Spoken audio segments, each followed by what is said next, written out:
crazy series that we have got to witness today, and now I finally got my hands on one of the people involved in the actual gameplay.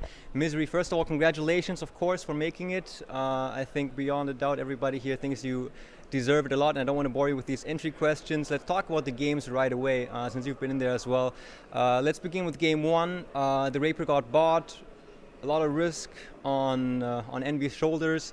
Was it something where he's like, oh guys, I think I'm going to go Rapier? Was it an understanding of all the players in the game? Can you talk us through the moments of the game up to that point?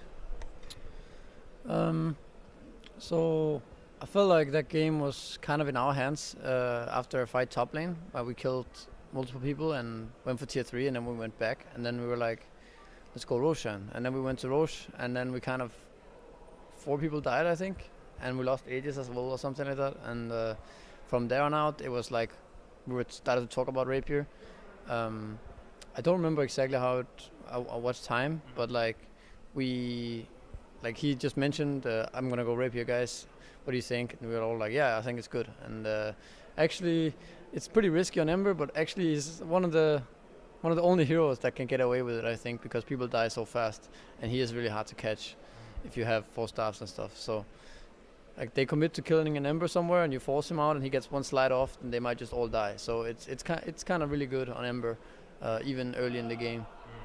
Now I also talked to Zai, and one of the things he definitely pointed out was that, for example, playing Magnus, it's an unthankful hero because nobody sees spells that you hit and they work out. So he definitely commended you on your gameplay and said it was outstanding all the time. And he already called out that people will be talking about this or that spell that didn't go quite well.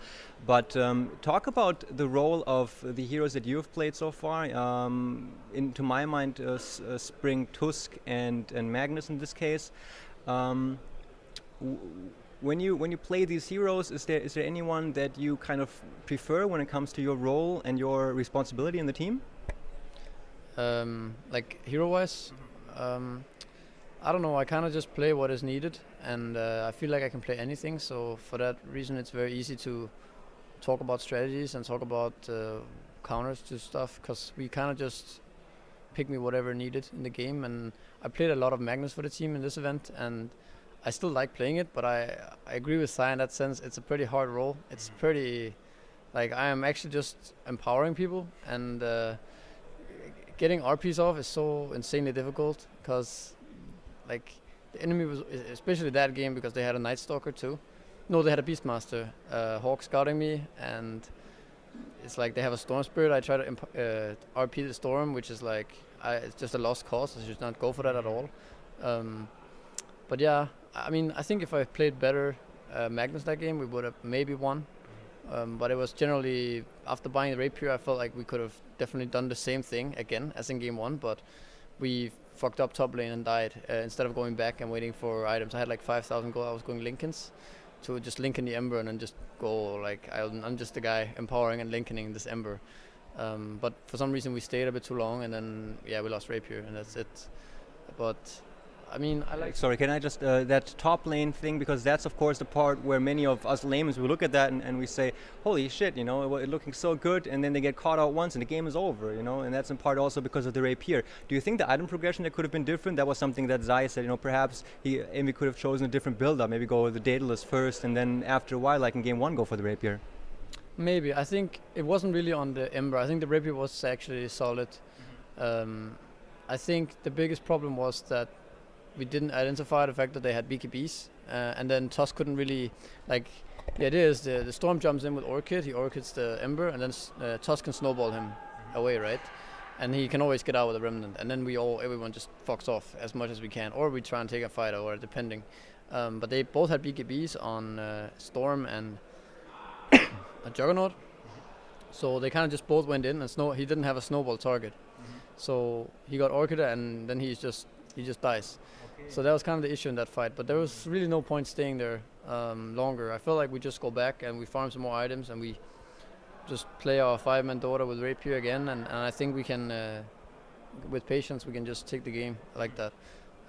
So that was the main issue. We just got a bit too excited maybe and thought we were fine in that scenario. But I don't know. I don't think Storm had shown his BKB before that fight. So. So is this something where you would think that it's common understanding in your team right now, that maybe you should have backed out and taken it easy and wait a bit? Or is this something where you will maybe wait until the end of the day to kind of discuss it in a quiet and calm environment? I think we would definitely, we all understand that we had to back there because there was no point for us to stay there. We needed, we could just go back. I found my Lincolns, 200 more gold. Someone else has one more item.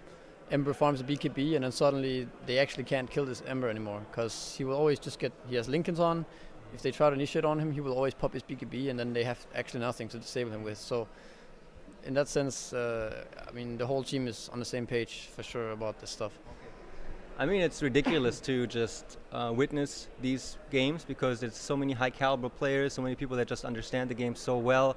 I think it was Zaya that mentioned that in the draft, PPD, and in the game, he is one of the people that understands very well how to play with vision and information in the game, whereas you guys also, of course, are. I mean, we saw from the way the team fights went that everybody is extremely good.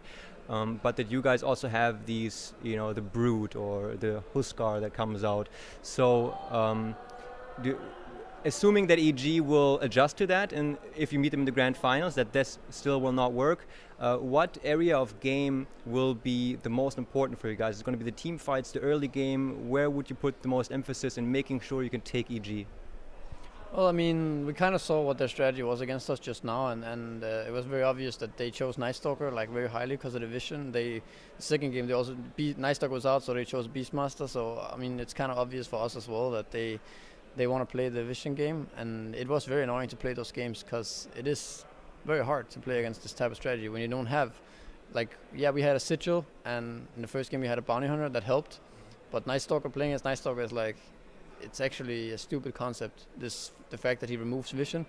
Other heroes in the game gives you vision, and you can both have heroes that give vision. But this hero he clicks aura or darkness or whatever, and you can't see anything. You actually have to stay in base, and you can't even stay on high ground with a ward, like you normally do against other heroes. But because he just has Aghanims, he sees you before you see him, and he has a gem, and he removes your vision. So it's very difficult to play against Night Stalker, and. Yeah, I mean, for the future, I think we just have to, play around that, I think. Is it gonna? Where would you feel? Where did you feel the most kind of distress, if we can call it that, in the game? So would it be like the early laning stage where you would think, here's a lot of things happening where if I don't play this right, this is going to mess up the game? Is it the team fights where you think, this will always decide it? When you play against EG, is there like a recurring theme inside of the games? I think it depends on the game. Like the first game where we were really calm for a long period of time, and we still were until a certain point where we went for Roshan, and it was kind of a moment where if everyone starts hitting Roshan immediately and everyone's there, we kill this Roshan and they can't make it, but we kind of weren't there, all of us, so the Roshan is barely died when they all came in, and then we got 4-man wiped. So it's these little small things, because we know that they can't get there in time because we see a guy top or something like that, and then if everyone starts hitting, they won't make it there, but since we're not fast enough, they just went there. And this kind of makes the game really difficult. And then the third game, it's they have this Tombstone and Undying and stuff, and we have a Huskar, and it's kind of we had to, together, either we can kill the Tombstone, which we never could, because Fear was, I don't know, he plays the Tomb amazing. He played like a perfect Undying that game, so we could never kill the Tomb actually. So every time he plays Tomb in the end, we kind of just had to back off immediately, at least when we were going for high ground pushes. And then we realized that at one point Huskar was kind of unkillable. They could use full Omnislash, full everything, slides and whatnot, and he would just stand there with half HP and not give a fuck.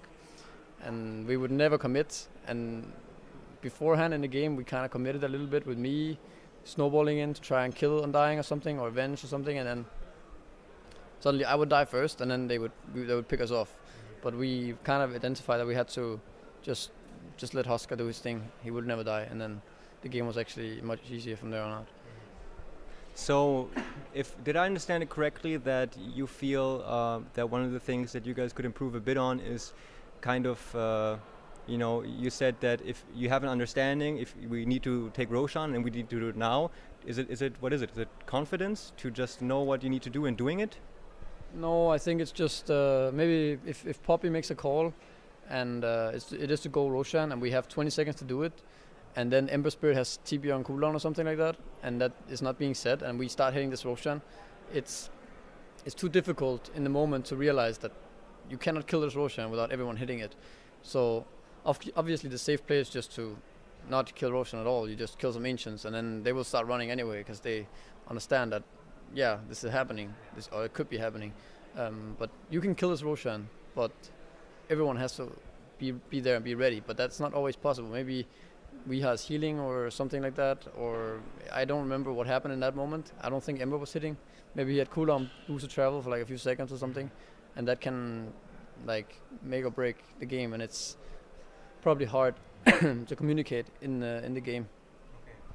So you've been around for an extremely long time, and you've played on many teams, and you know pretty much every name there is to know, and every name knows you. How is your experience on this Team Secret so far? You are extremely successful right now. Can you talk a bit about how you're feeling in terms of your own very personal development as a pro player? Well, I think it was definitely needed for me, and it was good for me too to play offlane, to start playing a core role again. I think I have more to do in the game and more calls to make, and I feel more confident in making calls in the game or understanding what I need to do. Not that I didn't on support, but I just feel like I have more impact in the game. And then of course playing with the team in general, synergy is very amazing, but also just having captain like Puppy helps as well. So yeah. All right. I mean, you guys have a relatively comfortable position. You're sitting here waiting for the other guys to battle it out, and EG is waiting to see if they're going to play against eHome or OG. It is 1-1 right now between eHome and OG. I did not get the chance to watch them, but could you give me your impression on the game or the games that you've watched of OG eHome? Well, OG seems to just pick the same strategy every game, and team seems to let them have it every game as well. And the first game, it didn't really work out for them.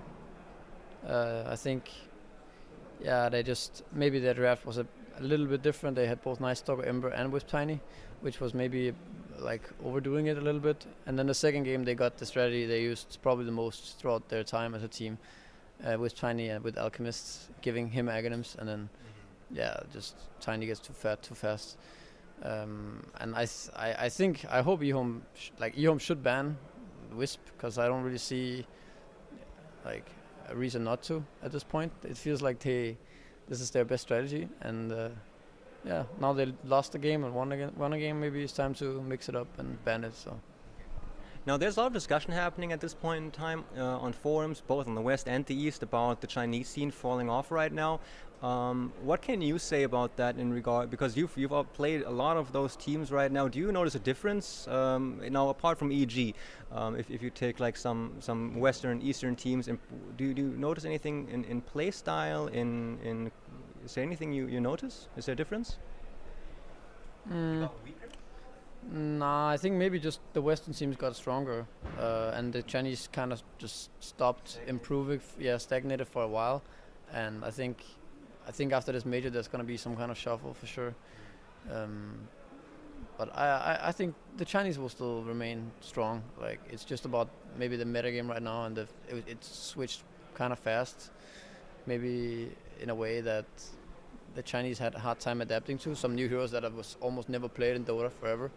Tiny is like being picked every game almost, and some heroes they're not familiar with, like Meepo and Huskar and stuff, kind of just like beat them. And I think they're very confused right now onto what heroes to pick. And I think the reason why eHome are doing the best is probably because they're also they're not that Chinese. They're kind of picking their own shit, like Pogna, and yeah, like they have some different kind of style going on, their own picks. So in an interview with Envy, he mentioned that comparing EG to CDEC, that CDEC is extremely strong right now, maybe the best within the first 10 minutes of the game. This was on day 2 or 3. And EG is also very strong, but they have more potential to keep improving. Now, to focus this question on CDEC, they put a lot of emphasis within the first 10 minutes of the game. Is your understanding and philosophy of the game similar to that of CDEC, to pressure early, or how would you, maybe you could describe Team Secret's current philosophy? I don't know. I think we have a lot of philosophies. I don't think we're limited. I think we can play a lot of different ways. I think, for example, CDEC to me is kind of limited. It's very predictable what they want to do, and they have kind of a small hero pool. Like they picked Nakes the other day because they was like, what do we pick, guys? We don't know what's happening, and they pick a Nakes, and this hero is just probably contenders being the worst hero in Dota. So it's like, for our sake, it's like I feel like we can play a lot of heroes and a lot of different styles, and yeah, I mean, we have shown that, I feel so. All right. So if I understood you correctly, it's not about having the style for the meta, but being able to react and adapt. All right. Do you feel it's going to be? It's reasonable to assume that you will be meeting EG again in the grand finals? I think so. I think EG were by far the strongest team we've met since forever, basically. So I don't see any of those two teams beating EG. But you never know. Still. Was the best of three tiring, stressful, rejuvenating, and like pumping? How did you experience it?